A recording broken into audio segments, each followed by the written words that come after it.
Índices de aprobación de Donald Trump en Estados Unidos se derrumban y generan preocupación entre sus propios partidarios con miras a las elecciones de noviembre. El presidente de Brasil, Luis Ignacio Lula da Silva, afirmó que el sur global paga el precio de las guerras que no inició y del cambio climático que no causó. Venezuela solicita al Fondo Monetario Internacional acceder a sus derechos especiales de giro que ascienden a $5.000 millones. El presidente de Colombia, Gustavo Petro, arribó a Venezuela y se reunió con la presidenta encargada, Delcy Rodríguez. Fernando Aristeguieta le dice adiós al Caracas Fútbol Club. Yudoka Karen León gana oro en el Panamericano y se incrementan boletos del transporte público para el Mundial de Fútbol. Y al cierre de esta edición, conozca el método que usa Argentina para evitar que los delfines queden atrapados en las redes de pesca.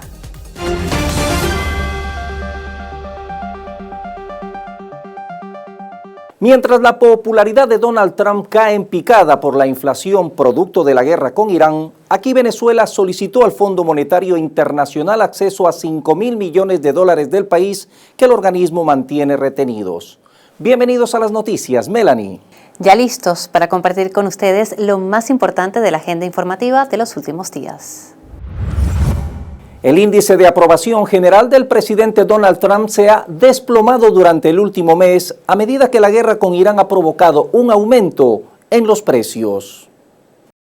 Así lo reveló una nueva encuesta de Associated Press North Center for Public Affairs Research, en la que incluso sus partidarios mostraron menos confianza en su gestión. El índice de aprobación de Trump en materia económica cayó al 30% en abril frente al 38% registrado en marzo. Un porcentaje igualmente bajo de adultos estadounidenses, el 32%, aprueban su gestión en Irán. La encuesta se llevó a cabo entre el 16 y el 20 de abril, periodo durante el cual Irán reabrió el estrecho de Hormuz y luego lo cerró de nuevo, un claro ejemplo de la inestabilidad que ha caracterizado al conflicto. El declive en los índices de aprobación de Trump podría generar problemas para su partido en las próximas elecciones de noviembre. El sur global paga el precio de las guerras que no inició. Así lo aseguró el presidente de Brasil, Luis Ignacio Lula da Silva, quien además cuestionó el papel secundario que sigue desempeñando el sur global en las decisiones políticas mundiales. Los señores de la guerra bombardean a mujeres y niños, gastan miles de millones de dólares en armas que podrían usarse para acabar con el hambre, resolver el problema energético y abordar el problema de la salud. El sur global paga el precio de guerras que no inició y del cambio climático que no causó. Se le trata como el patio trasero de las grandes potencias. La Corte Penal Internacional confirmó el 22 de abril su jurisdicción en el caso contra el expresidente filipino Rodrigo Duterte.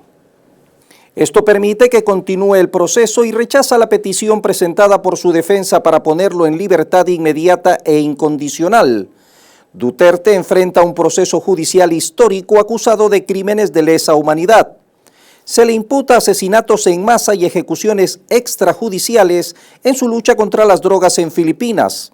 Según la Fiscalía, el expresidente autorizó personalmente ejecuciones, seleccionó objetivos mediante una red nacional de policías y sicarios entre 2011 y 2019. La CPI afirmó que el 23 de octubre, su sala de cuestiones preliminares rechazó la impugnación de la defensa de Duterte contra la jurisdicción del tribunal sobre este caso.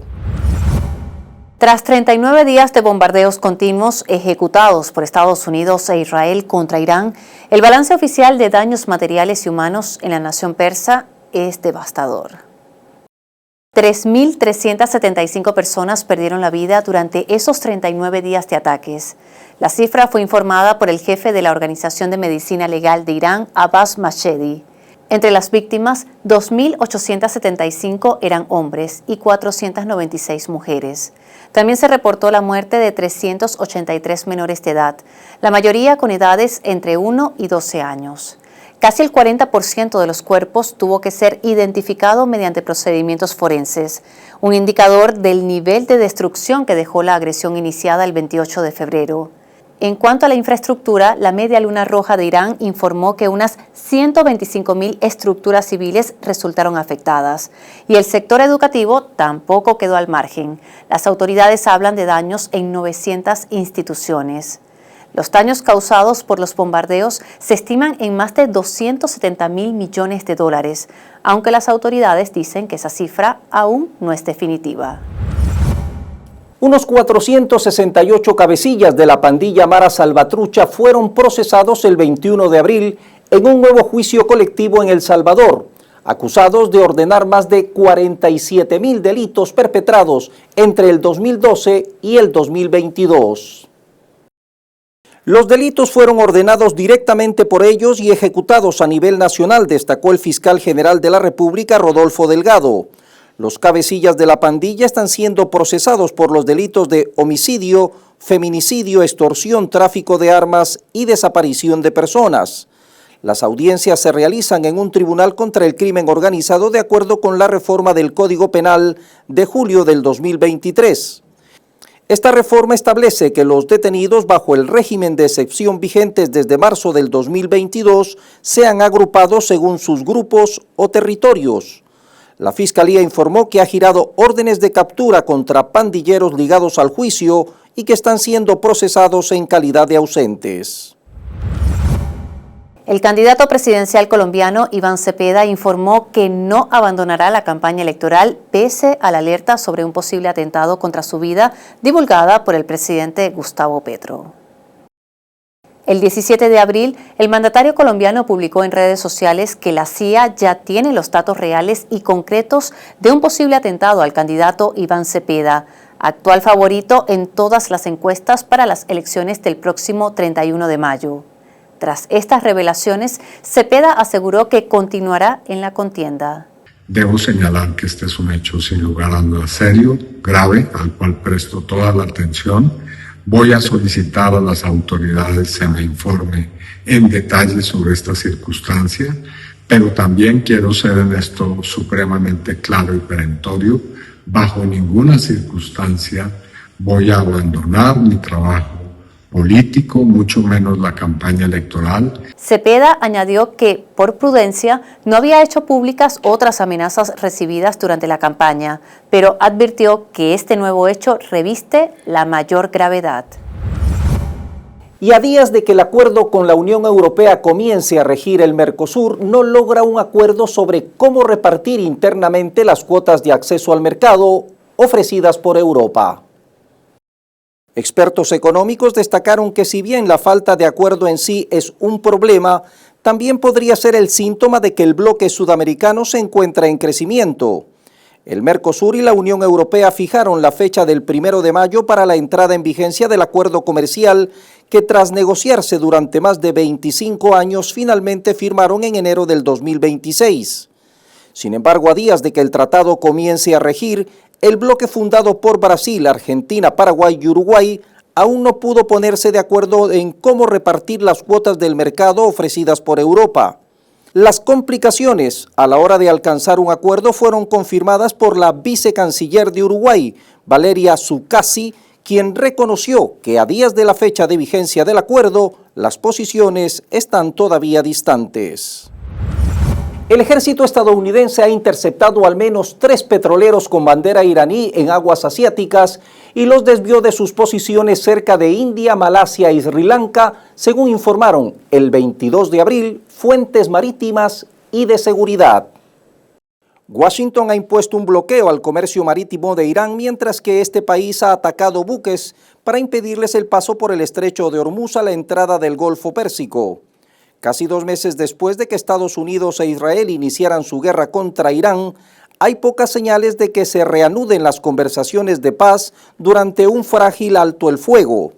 Irán declaró haber capturado 2 buques portacontenedores que intentaban salir del Golfo a través del estrecho de Hormuz el 22 de abril, tras dispararle a ellos y a otro buque. Estas son sus primeras incautaciones desde el inicio de la guerra. Según dos fuentes navieras estadounidenses e indias y dos fuentes occidentales de seguridad marítima que hablaron con Reuters, Estados Unidos ha desviado al menos 3 petroleros más con bandera iraní en los últimos días. Una senadora de México admitió que cuando era alcaldesa autorizó la eutanasia a 10,000 perros en situación de calle, asegurando que actuó conforme a la ley y que se trataba de animales enfermos y agresivos. Mariela Gutiérrez, quien fue alcaldesa de Tecámac entre 2019 y 2024, aparece en un video filtrado donde justifica estas acciones como una medida para reducir la presencia de perros ferales, evitar ataques a la población y prevenir problemas de salud. Los que fueron apegados a la ley, ¿cuántos? Es público y está en... ¿Cuántos? Alrededor, mira, en 2019 fueron 70 y así 126 y así, no, algunos estaban desahuciados, entonces era necesario que los siguiéramos manteniendo. 1,000, 2,000, 3,000, 4,000, 5,000, ¿cuántos? Aquí están los números. Por eso, dígame cuántos. 10,000. 10,000, ok, nada más, eso es lo que quería. La Fiscalía del Estado de México abrió una investigación de oficio por la posible comisión de delitos relacionados con el maltrato animal. El ARN mensajero es una molécula monocatenaria que transporta la información genética del ADN para dirigir la formación de proteínas. La mayoría de la gente la conoce por las clases de ciencias en la escuela secundaria o por su uso en las vacunas contra el COVID-19. Lo cierto es que desde un principio el ARN ya generaba gran entusiasmo en la comunidad de investigación oncológica y su desarrollo en la lucha contra el cáncer. BioNTech, la empresa alemana que diseñó la vacuna contra el COVID-19 para Pfizer, adaptó la misma a partir de una plataforma que llevaba casi una década utilizando para desarrollar tratamientos contra el cáncer. La doctora Catherine Hu, profesora de medicina en el Instituto Oncológico Dana-Farber y la Facultad de Medicina de Harvard, señala que la reciente racha de resultados positivos del ARN mensajero en la práctica clínica impulsó el reciente anuncio del Instituto Nacional del Cáncer que contribuiría a recaudar 200 millones específicamente para su desarrollo en la elaboración de vacunas contra el cáncer. El presidente de Colombia, Gustavo Petro, anunció que demandará por calumnia a su homólogo ecuatoriano, Daniel Noboa, después de que éste lo acusara, sin presentar pruebas, de haberse reunido en la ciudad ecuatoriana de Manta durante una visita en 2025 con personas que supuestamente tienen vínculos con el narcotraficante José Macías, alias Fito. Él, cuando vino a la posesión mía, se fue a Manta y se fue a meter en una casa 3 días supuestamente a escribir un libro, pero casas y caletas que son los dueños de esas están relacionados directa o indirectamente con el narcotráfico. Él se reunió con miembros de la Revolución Ciudadana y algunos de esos miembros de la Revolución Ciudadana tienen nexos con Fito. Si es que se reunió físicamente cara a cara con Fito, no lo podría decir en este momento, pero digamos, de que estaba con el mismo grupo y en la misma zona. Tras esa declaración, Petro anunció el 19 de abril en redes sociales que ha decidido demandar penalmente al presidente Noboa por su calumnia. Europa no quiere escuchar más excusas de las plataformas tecnológicas sobre por qué no pueden verificar la edad de los usuarios. La presidenta de la Comisión Europea, Ursula von der Leyen, anunció el 21 de abril una nueva aplicación europea de verificación de edad que dará a los usuarios una especie de tarjeta de identificación digital para demostrar su edad en línea sin compartir su información personal sensible con cada sitio o aplicación a la que quieran acceder. Esto en base a un pasaporte o una tarjeta de identidad, según el comunicado. Las plataformas tecnológicas podrán entonces acceder a la aplicación para verificar si un usuario está por encima o por debajo de cierta edad, por ejemplo, 16 años o 18, según los requisitos locales, pero no se compartirá la fecha de nacimiento del usuario ni otra información personal. El petróleo de Rusia volvió a fluir el 22 de abril por el tramo ucraniano del oleoducto Druzhba tras una interrupción de meses, lo que permitió a Hungría levantar su veto a un préstamo de la Unión Europea de 90.000 millones de euros que Kiev esperaba por meses. El oleoducto se ha convertido en una de las infraestructuras con mayor carga política de Europa desde que un supuesto ataque con drones rusos dañó la infraestructura en el oeste de Ucrania y detuvo el suministro de petróleo ruso hacia Hungría y Eslovaquia. Los resultados de la elección presidencial en Perú, realizada el pasado 12 de abril, se conocerán a mediados de mayo, fecha en la que finalmente quedará claro qué candidatos pasarán a la segunda vuelta. Nosotros tenemos previsto hacia la quincena de mayo estar teniendo por lo menos los resultados presidenciales, que es lo que necesitamos para determinar esta segunda vuelta. Nosotros debemos tener claridad sobre qué organizaciones políticas podrían optar por esta alternativa de la segunda vuelta. La cancelación de la firma para adquirir aviones de combate Lockheed Martin generó inquietud en Washington, donde autoridades advirtieron posibles consecuencias diplomáticas y de defensa tras la decisión del gobierno interino peruano. El gobierno encabezado por José María Balcázar suspendió indefinidamente la firma del contrato, valuado en hasta $3.500 millones, argumentando que la decisión debe recaer en la próxima administración ante la crisis económica que vive el país. La suspensión llevó a las renuncias del ministro de Defensa y el canciller. Sudáfrica registra un aumento alarmante de casos de malaria. Las autoridades sanitarias informaron el 22 de abril que, tras fuertes lluvias e inundaciones, los contagios crecieron incluso en provincias no endémicas. Además, advirtieron que, aunque la malaria es prevenible y tratable, un diagnóstico tardío puede causar cuadros graves o la muerte. En Gauteng se reportaron 414 casos y 11 muertes en el primer trimestre de 2026, frente a 230 casos y una muerte en el mismo periodo de 2025.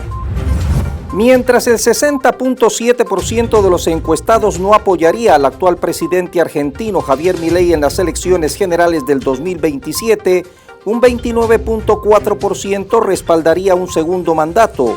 Así se desprende del más reciente sondeo de la consultora Suban Córdoba, efectuado del 1 al 3 de abril y publicado por el diario Clarín. Este deterioro en la imagen se atribuye principalmente a factores económicos y al incumplimiento de promesas de campaña como la lucha contra la corrupción y poner fin a la crisis inflacionaria. Ya está en la fase final de construcción la mayor fábrica de drones de toda África. El proyecto lo lidera la compañía emergente de tecnología de defensa y robótica nigeriana Terra Industries. La planta, ubicada en Accra, la capital de Ghana, estará operativa el próximo mes de junio. Esta será la primera expansión industrial de la empresa fuera de Nigeria y la meta es producir 50.000 drones al año para 2028. La cementera Lafarge fue declarada culpable el 21 de abril de pagar millones de dólares en sobornos a grupos yihadistas, incluido el autodenominado Estado Islámico, para mantener su negocio en Siria durante la guerra civil, en una histórica condena. 8 exdirectivos fueron declarados culpables de financiar el terrorismo internacional, entre ellos su exdirector ejecutivo Bruno Lafont, quien fue condenado a 6 años de cárcel con ingreso inmediato en prisión. Unas 1.000 viviendas quedaron calcinadas en Malasia tras un devastador incendio ocurrido el 19 de abril en una aldea costera al este del país. Las llamas se propagaron rápidamente debido a que las casas eran de madera y estaban muy juntas, dejando más de 9.000 personas afectadas. A pesar de la magnitud del incendio, afortunadamente no se registraron víctimas mortales ni heridos, pero miles quedaron desplazados y sin hogar. Las autoridades investigan lo sucedido mientras ayudan a las familias afectadas. La carrera para suceder a Antonio Guterres como secretario general de la ONU comenzó formalmente el pasado 20 de abril con la presentación de los candidatos en audiencias públicas ante los miembros de la Asamblea General. Una regla no escrita es la rotación de las regiones y sería el turno de América Latina, que solo tuvo el cargo una vez, con el peruano Javier Pérez de Cuéllar hace más de 3 décadas. Además, crece el consenso de que sería el momento de elegir por primera vez a una mujer. La chilena Michelle Bachelet postula para el cargo. 2.927 jabalíes contaminados con radiactividad fueron sacrificados en Alemania en 2025, debido a que superaban los límites máximos de cesio 137, por lo cual su carne no se puede vender. La buena noticia es que el número de animales radiactivos está disminuyendo. En 2024 se registraron 3.099 y en 2022 7.539. Según medios alemanes, la radiación en varias regiones del país sigue siendo consecuencia de la catástrofe nuclear de Chernóbil en 1986, cuyo cesio permanece en el suelo y termina entrando en la cadena alimenticia. Japón rompe décadas de pacifismo y autoriza la exportación de armas, así como el incremento del número de efectivos en el más reciente cambio respecto a la posguerra. Las autoridades afirman que esta medida busca fortalecer su industria de defensa y ampliar la cooperación con países socios en un contexto de crecientes tensiones globales. Esto incluye la venta de buques de guerra, misiles y otros equipos. Durante un acto en Coro, Estado Falcón, la presidenta encargada, Delcy Rodríguez, comunicó el 21 de abril que mantuvo una conversación directa con la directora general del Fondo Monetario Internacional, FMI, Kristalina Georgieva. El objetivo, plantear al organismo la necesidad de que el país acceda a sus derechos especiales de giro, que ascienden a $5.000 millones. Rodríguez detalló que el gobierno nacional posee proyectos definidos para la ejecución de estos activos, enfocándose primordialmente en la recuperación de infraestructura, servicios públicos, estabilidad económica e ingreso laboral. Enfatizó que la solicitud al FMI forma parte de una estrategia para movilizar recursos que actualmente se encuentran restringidos en el sistema financiero internacional. Reiteró que el uso de estos fondos se plantea bajo un esquema de responsabilidad institucional a fin de garantizar el bienestar social y la estabilidad del sistema económico venezolano. El presidente de Colombia, Gustavo Petro, arribó a Venezuela y se reunió con la presidenta encargada, Delcy Rodríguez. Un encuentro donde se revisaron varios temas de la agenda bilateral. Hemos podido abordar en esta reunión la sustitución de importaciones, tanto de Venezuela como Colombia, de productos que se consiguen en nuestros países. No tiene sentido que Colombia o Venezuela miren hacia otras latitudes, otro hemisferio, lo que podemos conseguir en nuestros territorios. Pensar como si somos un solo pueblo, un solo país que se reconecta y se reencuentra para el intercambio, el desarrollo comercial basado en las potencialidades productivas de nuestros sectores, tanto en Colombia como en Venezuela.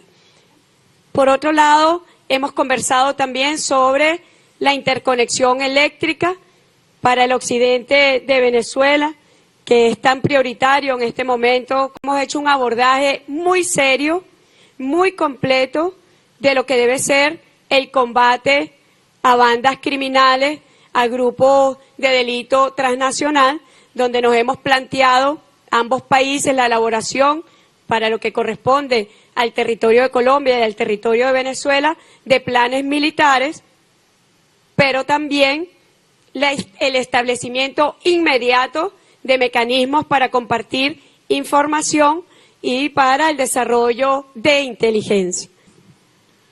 Yo creo que no hay que olvidar un proyecto que pereció en la historia durante un tiempo, el gran proyecto de Bolívar, de la Patria Grande, que llamó en su momento Gran Colombia, que restableciéndose bajo otras formas en este siglo XXI puede ser,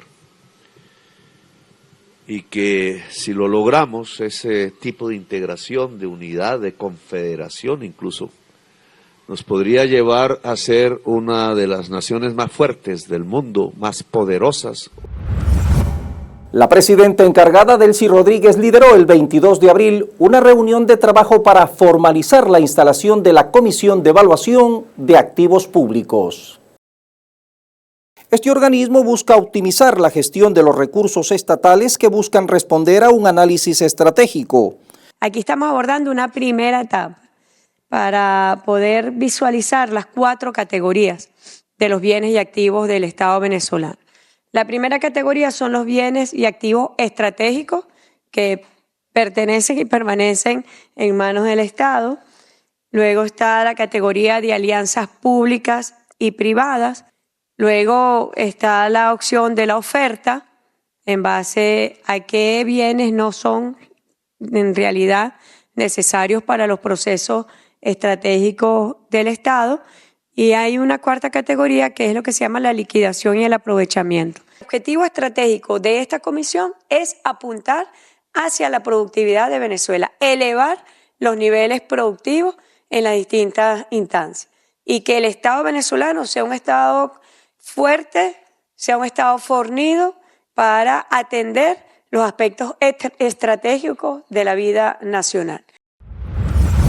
La presidenta encargada de Venezuela, Delcy Rodríguez, anunció que el gobierno inició negociaciones formales con las empresas Siemens y General Electric para abordar y resolver el problema eléctrico en el estado Zulia.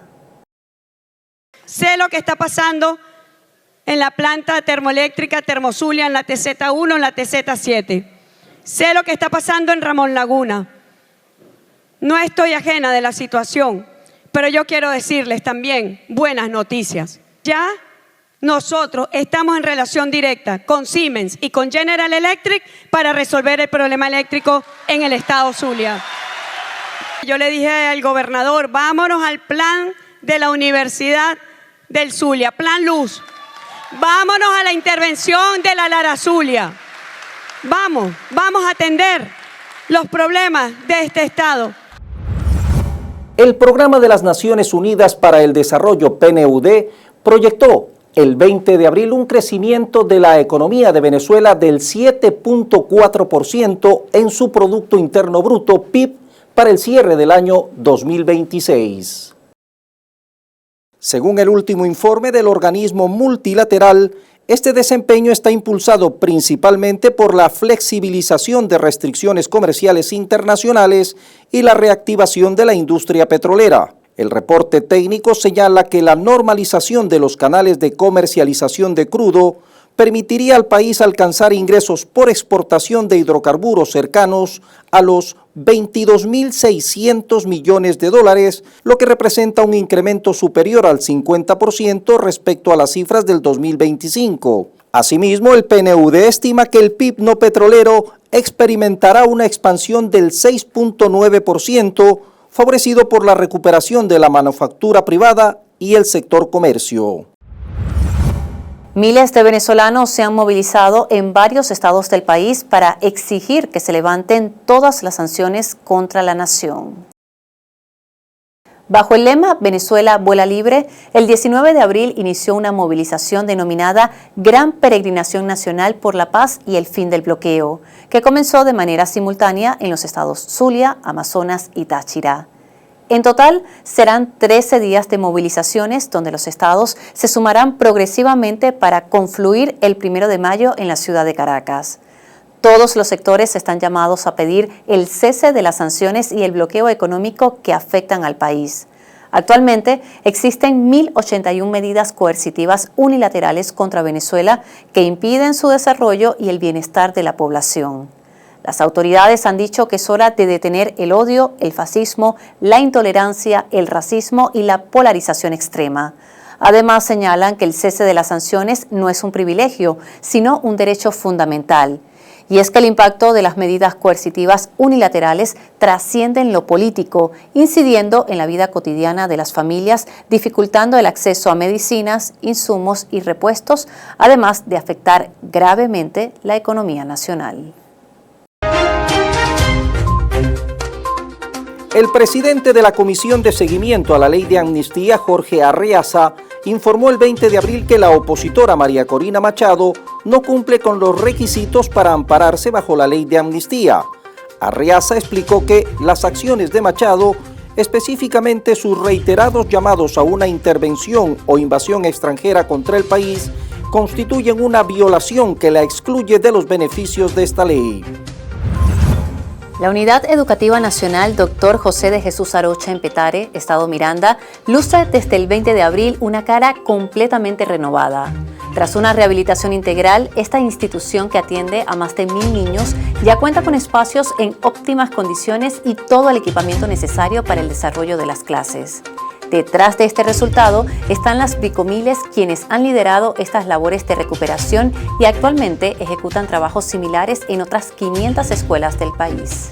Estamos viendo la recuperación de los espacios deportivos, aulas, laboratorios, comedor, cocina, una recuperación integral. El vicepresidente territorial de Fedeindustria, Jorge Hernández, planteó el 21 de abril la necesidad de iniciar un debate nacional profundo sobre la legislación laboral y el sistema de seguridad social en Venezuela. El vocero empresarial destacó que el sector productivo considera fundamental revisar el marco legal vigente para ajustar las normativas a las dinámicas económicas actuales del país. Trujillo ya tiene su primera planta de embutidos donde elaboran 28 productos para abastecer a 6 estados del occidente del país. Una planta de embutidos y congelados Hillgok, que es el estado de Trujillo, no contaba con ninguna planta con capacidad para hacer embutidos. Hizo su solicitud ante la banca pública, el Banco de Venezuela le otorgó el crédito y hoy formalmente arranca esta planta. Tiene más de 200 trabajadores. Este 22 de abril se instaló la Comisión Preliminar de Postulaciones Judiciales, destacó su presidente, diputado Giuseppe Alessandrello. Posteriormente se definirá el cronograma de trabajo para avanzar en la conformación definitiva del comité, que incluye la recepción de expedientes, la revisión de perfiles y la presentación de la lista final ante la plenaria de la Asamblea Nacional. El embajador de Venezuela, Ramón Orlando Maniglia, presentó sus copias de estilo ante la Cancillería de Colombia el 22 de abril, cumpliendo el protocolo diplomático que marca el inicio formal de sus funciones en el país vecino. Desde esta nueva etapa se impulsa una diplomacia enfocada en iniciativas conjuntas en áreas clave como la atención consular, intercambio cultural, cooperación económica y la defensa de la paz regional. La presidenta de la Asociación Venezolana de Agencia de Viajes y Turismo, Vicky Herrera de Díaz, efectuó el 20 de abril un balance tras la reactivación de los vuelos directos entre Venezuela y Estados Unidos. Según la representante del sector, el costo de los pasajes se localiza actualmente en montos superiores a los $1.000. Indicó que el mercado se encuentra en un proceso de ajuste mientras se normalizan los itinerarios y la disponibilidad de asientos. El gobierno instaló el 23 de abril la Comisión para la Gran Consulta Nacional sobre Reforma de la Justicia Penal. El acto estuvo presidido por la presidenta encargada de la República, Delcy Rodríguez, quien destacó que la iniciativa constituye un pedido del pueblo para garantizar el acceso a la justicia y que ésta sea oportuna e imparcial, acotando que aunque se han dado pasos importantes, actualmente la deuda es impostergable y debe ser atendida. Fernando Aristeguieta le dice adiós al Caracas Fútbol Club. Judoka Karen León gana oro en el Panamericano y boletos del transporte público suben desmesuradamente para el Mundial de Fútbol. El venezolano Fernando Aristeguieta renunció a la dirección técnica del Caracas Fútbol Club después de entrenar al equipo por casi 2 años, informó este 22 de abril el club. Durante su trayectoria dirigió 82 partidos oficiales, logrando 29 victorias, 27 empates y 26 derrotas. Su logro más importante, calificar al equipo a la Copa Sudamericana por 2 años consecutivos. La judoka venezolana Karen León protagonizó la hazaña más importante del Campeonato Panamericano Senior 2026 celebrado en Panamá, tras eliminar a la campeona olímpica de París 2024, Beatriz Sousa, por ippon en su camino al podio. En semifinales dominó mediante otro ippon a la colombiana Brigitte Carabalí y en la final el 19 de abril venció por yupo a la dominicana Moira Morillo para certificar su corona panamericana. El incremento en el precio del transporte al estadio MetLife de New Jersey para los partidos del Mundial ha generado un masivo rechazo. La tarifa pasó de $13 de ida y vuelta a $150 en un recorrido que toma 15 minutos para cubrir los 14 kilómetros entre la Gran Manzana y New Jersey. El estacionamiento del estadio no estará disponible para los aficionados, por lo que se cree que alrededor de 40,000 seguidores se verán obligados a utilizar el transporte público.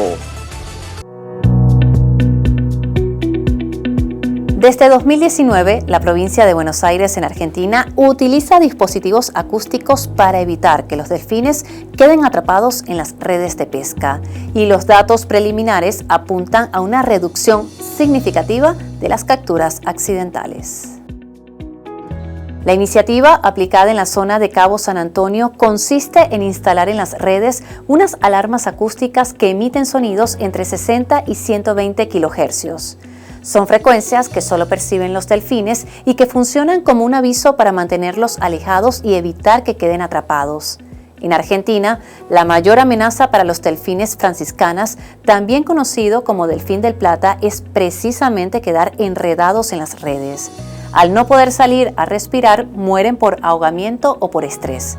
Hablamos de uno de los delfines más pequeños del mundo, mide entre 1.30 y 1.70 metros de largo. Su piel de tonos marrones recuerda al hábito de los monjes franciscanos, por lo que recibe ese nombre común, y habita únicamente en Argentina, Uruguay y Brasil. Esta especie es considerada vulnerable a la extinción. Durante años, entre 500 y 800 ejemplares quedaban atrapados anualmente en las redes de los pescadores de Buenos Aires, una provincia donde se estima quedan menos de 30.000 individuos. Cada 25 de abril se celebra el Día Mundial del Paludismo con el objetivo de poner de relieve la necesidad de invertir continuamente en la prevención y el control de la enfermedad de la malaria. Y es que tras décadas de avances, la lucha contra esta enfermedad mortal se ha estancado. La Organización Mundial de la Salud alerta que fenómenos climáticos extremos, conflictos y crisis humanitarias están dificultando su control en muchos países, especialmente en África, donde se registra la mayoría de las muertes. Es hora, Melanie y amigos, de reinvertir en las medidas eficaces, innovar estrategias ante los nuevos desafíos y despertar el compromiso colectivo para erradicar la enfermedad. Así, la dinámica global esta semana. Nos vemos en una próxima edición.